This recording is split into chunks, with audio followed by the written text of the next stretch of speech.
24-ലെ ഒരു വനിതാ മാധ്യമ പ്രവർത്തകയെ കൂട്ടുപിടിച്ച് ഷൂ എറിയിച്ചത് കേരളത്തിന്റെ മുഖ്യമന്ത്രിയും 20 മന്ത്രിമാരും സഞ്ചരിക്കുന്ന ആ ബസ്സിന് നേരെ ഷൂ എറിഞ്ഞ് ഡ്രൈവറുടെ ശ്രദ്ധയൊന്നും തെറ്റിയാൽ എന്ത് സംഭവിക്കും ഈ നാട്ടില്? വളരെ വ്യക്തമായ തെളിവുകളോടെ പിടിച്ചില്ലേ നിങ്ങളുടെ മാധ്യമ പ്രവർത്തകയെ? ഫോൺ ചെയ്തതിനനുസരിച്ച് പിടിച്ചില്ലേ നിങ്ങളുടെ മാധ്യമ പ്രവർത്തകയെ?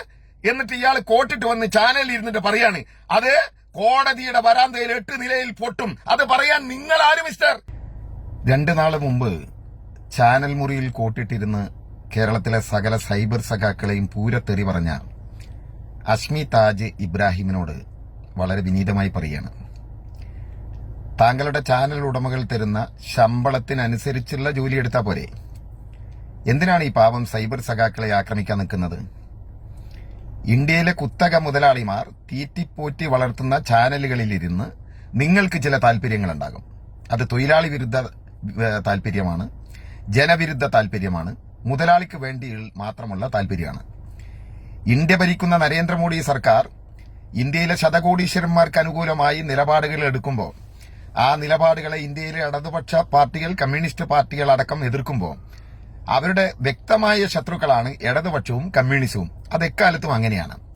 അപ്പൊ അവർക്കെതിരെയുള്ള കള്ളപ്രചരണങ്ങൾ വ്യാപകമായി നടത്തുക എന്നുള്ളത് നിങ്ങൾക്ക് ശമ്പളം തരുന്ന മുതലാളിമാരുടെ ഉദ്ദേശമാണ്.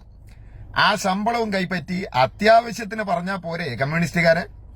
നിങ്ങൾ പറഞ്ഞല്ലോ സൈബർ സഖാക്കള് നിങ്ങളെ മൂക്ക് കയറ്റുവോ എന്നൊക്കെ ചോദിച്ചല്ലോ. എന്നാ ഒരു കാര്യം മനസ്സിലാക്കിക്കോ, നിങ്ങൾ 10,000-ങ്ങളും ലക്ഷങ്ങളും ശമ്പളം വാങ്ങി തമ്പ്രാന് വേണ്ടി ചാനൽ മുറിയിലിരുന്ന് കുരക്കുമ്പോൾ കുരച്ച് നിങ്ങൾ കിതച്ച് തീരുകയല്ലാതെ ഈ കേരളത്തിലെ 10,000-കണക്കിന് വരുന്ന കമ്മ്യൂണിസ്റ്റ് സൈബർ സഖാക്കള് ഒരു ചുക്കും ചെയ്യാൻ നിങ്ങൾക്ക് പറ്റില്ല. എന്താ കാരണം എന്നറിയോ? ഈ സഖാക്കള് ഒരു നയാ പൈസയും പ്രതിഫലം വാങ്ങാതെ തങ്ങളുടെ നെഞ്ചിനകത്ത് സൂക്ഷിക്കുന്ന ഒരു ചെങ്കൊടി പ്രസ്ഥാനത്തിന് വേണ്ടിയാണ് പണിയെടുക്കുന്നത്. അറിയാലോ, ഈ കേരളം ഇന്ന് വരെ കണ്ടിട്ടില്ലാത്ത മഹാപ്രളയം ഉണ്ടായി. 2 മഹാപ്രളയങ്ങൾ 2018-ലും 2019-ലും.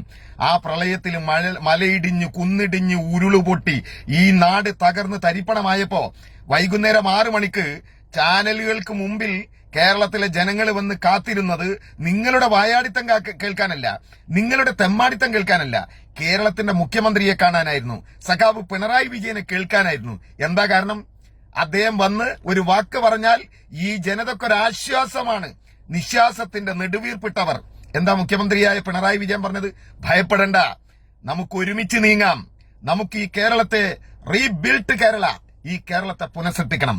പ്രളയത്തിന് മുമ്പുള്ള കേരളമല്ല, ഒരു പുതിയ കേരളം.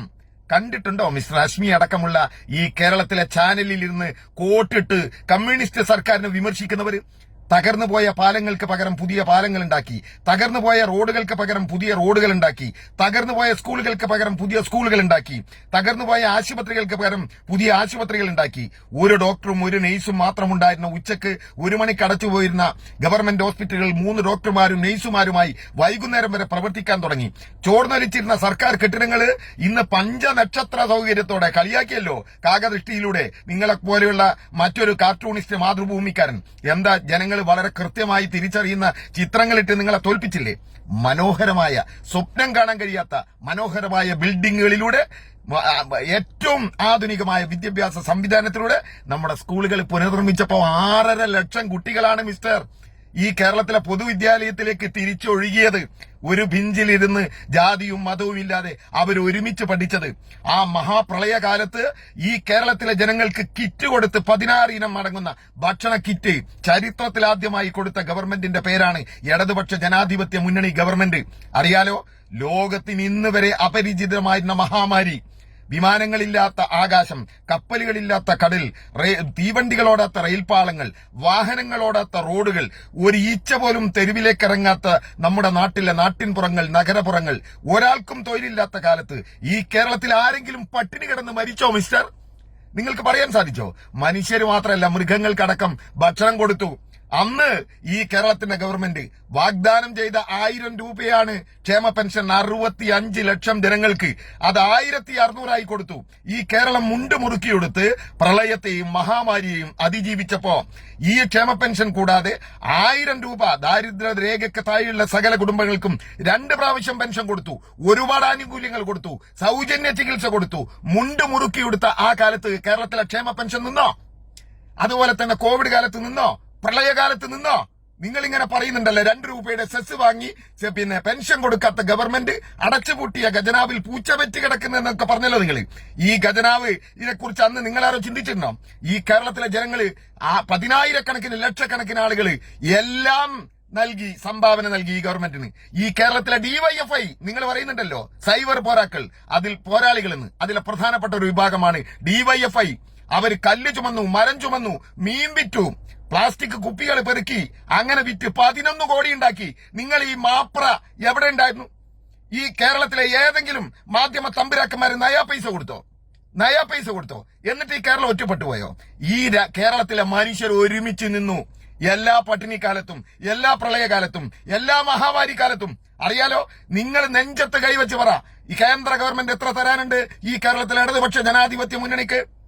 61 കോടി രൂപ. മാതൃഭൂമി പത്രം എടുത്ത് വായിക്ക്. 61,000 കോടി രൂപ ഈ ഗവൺമെന്റിന് തരാനുണ്ട്. ഈ കേരള ഗവൺമെന്റിന്റെ കടം നിങ്ങൾ എത്രയാ പെരുപ്പിച്ച് കാണിച്ചത്? 50,000 കോടി രൂപ ഇല്ലേ? 50,000 കോടി രൂപ കേരളത്തിന്റെ കടമുണ്ടാകുമ്പോ 61,000 കോടി രൂപ കേന്ദ്രം ഇങ്ങോട്ട് തരാനുണ്ടാവുമ്പോ അത് ചോദിച്ചു വാങ്ങാൻ, അത് ജനങ്ങളെ ബോധ്യപ്പെടുത്താൻ, അതിനു വേണ്ടിയിട്ടാണ് കാസർഗോഡ് ഇന്ന് ഒരു നവകേരള യാത്ര തുടങ്ങിയത്. എന്തൊക്കെ കള്ളപ്രചരണം നിങ്ങൾ ചാനലിൽ ഇരുന്ന് വേമ്പളക്കി നോക്കി. ആ ബസ്സിനെ കുറിച്ച് എന്തെല്ലാം പറഞ്ഞു നോക്കി. നിങ്ങൾ സകല മാധ്യമങ്ങളെയും കേരളത്തിലെ മുഖ്യമന്ത്രി വെല്ലുവിളിച്ച് ആ ബസ് കയറ്റില്ലേ? ആ ബസ് കണ്ടില്ലേ നിങ്ങൾ?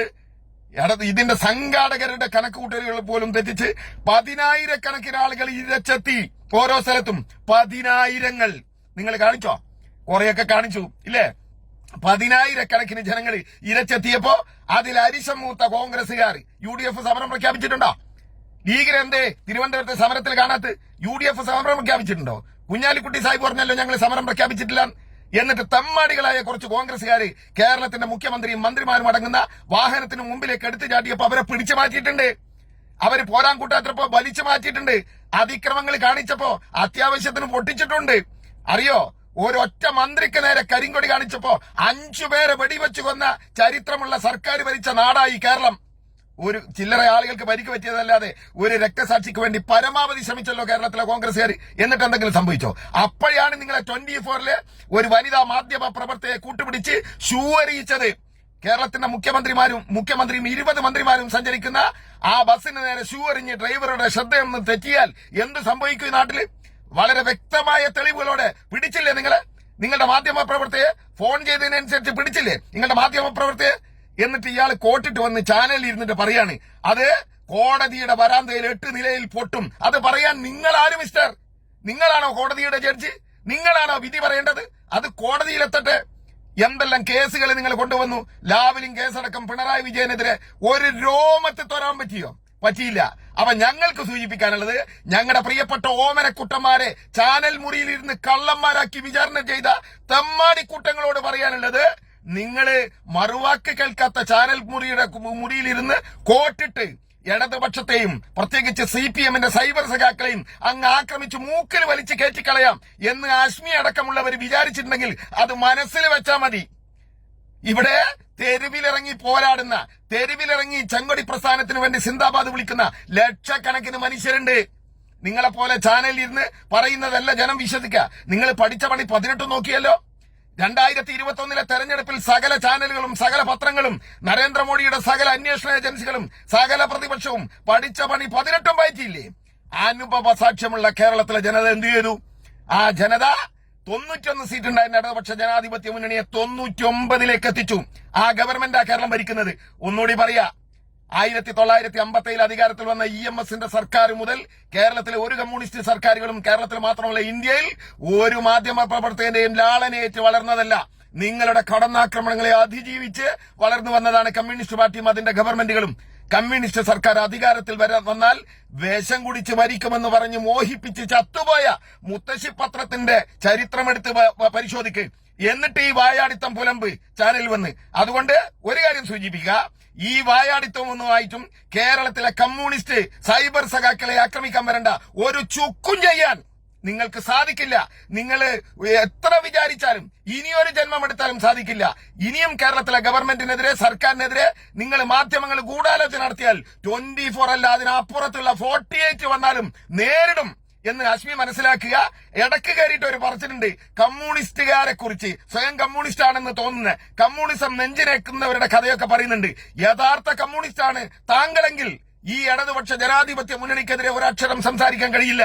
താങ്കളുടെ മനസ്സിനകത്ത് എവിടെയെങ്കിലും ഇത്തിരി കമ്മ്യൂണിസം നേരത്തെ ഉണ്ടായിരുന്നെങ്കിൽ അത് ചാനൽ മുതലാളി തന്ന നക്കാപ്പിച്ചക്ക് വിറ്റഴിച്ചിട്ട് ഒരു നയാ പൈസയും ഇല്ലാതെ പോരാടുന്ന സൈബർ സഖാക്കളുടെ നേരെ പോരാട്ടത്തിന് വരരുത്.